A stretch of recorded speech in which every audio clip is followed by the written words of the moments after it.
Hello students, இன்னைக்கு என்ன பார்க்க போறோம்னா similarities and differences. So similarities and differences அப்படின்னா நமக்கு ஒரு 4 ஆப்ஷன்ஸ் கொடுத்துருந்தாங்கன்னா எல்லாத்துக்குமே ஒரு சிமிலாரிட்டி இருக்கும், ஒன்று மட்டும் டிஃப்ரெண்ட்டாக இருக்கும்.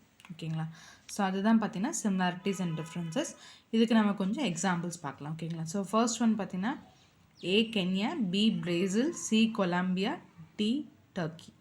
ஸோ இதில் வந்து எது ஆன்சர்னா டர்க்கி. ஏன்னா equator doesn't pass through Turkey but it passes through the Kenya, Brazil, Colombia. So second one பார்த்தீங்கன்னா definite, specific, doubtful, distinct. So இது எல்லாமே பார்த்தீங்கன்னா எது வந்து நமக்கு மீனிங் டிஃப்ரெண்ட்டாக இருக்குன்னா டவுட்ஃபுல். ஸோ டவுட்ஃபுல்னால் உங்களுக்கு தெரியும், ஸோ டவுட்டாக இருக்காது. ஸோ டெஃபினெட்னா ஸ்பெசிஃபிக், டிஸ்டிங்க்ட் எல்லாமே ஒரே மீனிங் வர மாதிரி இருக்குது. ஓகேங்களா? So third one A farmer, B blacksmith, C cobbler, D helper.